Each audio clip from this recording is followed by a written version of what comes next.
A couple videos ago, I asked for you guys to share in the comments down below what you think is the most ugly car, and whichever comment got the most amount of likes, I would make a video on it. And the winner, so to speak, for that was the Nissan Juke, therefore that's what we're doing today. I think this is a pretty good match to what we're looking for, and it's almost the exact same wheelbase, and when we pull it up, it rides a little bit lower. We can work all of this out. It's like 80% of the way to Nissan Juke. We're gonna go with a partial aluminum body with a unibody frame, and then we'll do light high strength steel along with the front transverse engine placement. For the rear suspension, let's go with multi-link. Personally, I like the way the newer Nissan Jukes look like rather than the old ones. However, I'm still going to incorporate features from both. So a lot of the older model Nissan Jukes were like this white or gray color, but what they're doing with the newer ones, at least like the 2025 showcase pictures, they're making them yellow with like a black roof. So I want to do that. Here's the color I decided to go with. It's the newer 2025 showcase Juke color. Anyways, I'm going to go and design the car, and I'll be back in 3, 2, 1. Now, it takes me a really long time to design these vehicles in automation, and I make a lot of changes to it. Sometimes I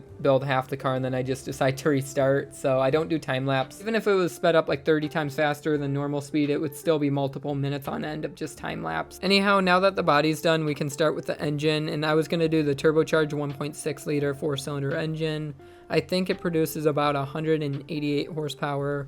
And of course it's front wheel drive, and it's also powered by CVT. By the way, for my technical viewers, I should probably mention that there is an all-wheel drive feature as well as a 6-speed manual option, but since those are the lesser of the bought vehicles, we're not going to actually do that. To start off the engine, we're going to be doing the inline-4 aluminum light with the 3.14 bore, and then it's a 3.19 for the stroke. It has dual overhead cams in the system, 4 valves per cylinder, giving it a grand total of 16 valves total. The compression is 9.5. For the cam profile, springs, and lifters, we'll just keep that the same. However, the RPM limit is 5,600, so we'll lower it down to that. And then online it says it has VVT. I don't know if that's for the naturally aspirated or turbocharged or both, but we'll just do all cams just to be safe for the VVT.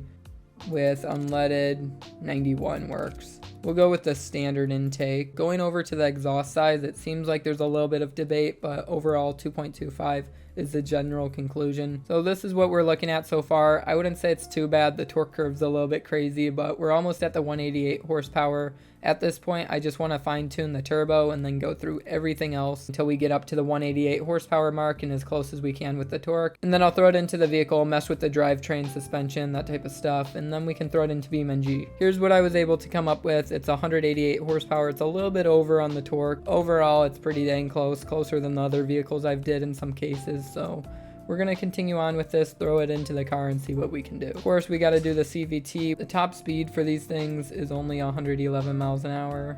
Can we actually make it do that? Okay, we can, cool. Most of this will probably be changed, but for now I want to go with the intermediate tires with the maximum size that we can go.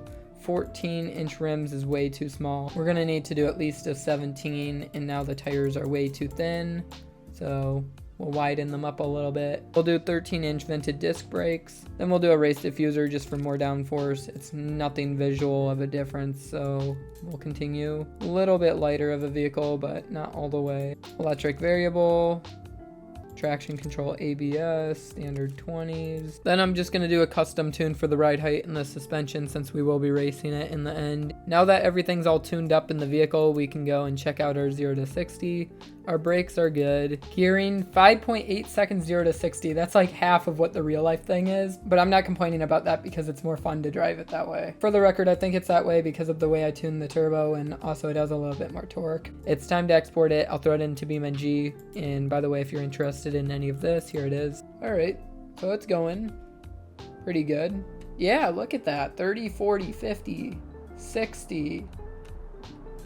70. That's great. Even though I just built the vehicle, I still have no idea what it's actually like meant for. Is this meant to be like off-road or just like an everyday car? Or because I mean, it seems like it can handle well how it is like this, but I don't know if that's actually what it's meant for. Probably not that. I don't think it'll win the race in the end, but if it does, then awesome. Yeah, look at those flames too. Goodness. Yeah, that's going to be a hard one to repair.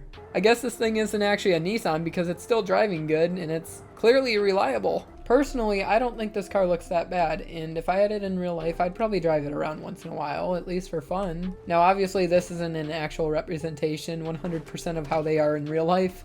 There's a lot of things different about this than the real life one.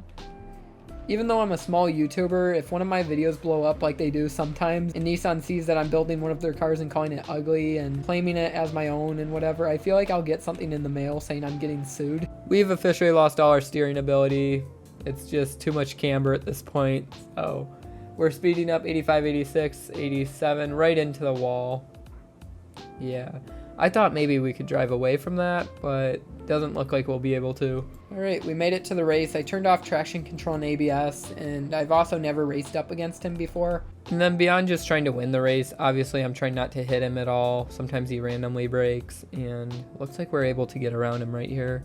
But yeah, if he hits me a little bit, it's fine, but I'm not going to go out of my way to hit him. So far, we have a pretty good race going on for us.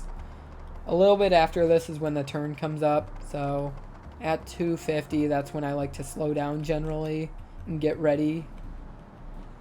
Yeah. And then that way I can go into this around the corner, take it really good, and then continue onwards. I think I hear him behind us actually. He might catch up to us. I'm trying to play it like really safe too. I'm sure you guys can tell I'm not like flooring it hardly at all, because I want to stay mostly on here. We had a little bit of a drift right there. I know he can catch up if he really wants to and tries. He probably can catch up. This would be the point right here. This is where he would get us, because he would have went into it really fast probably and hit us. I just can't believe we won this. Like a Nissan Juke, that's insane. And it looks like we got 227, so our second best time too. That's just incredible for a Nissan Juke. If there's any other vehicles or challenges you want to see me do on automation in BeamNG, let me know in the comments down below.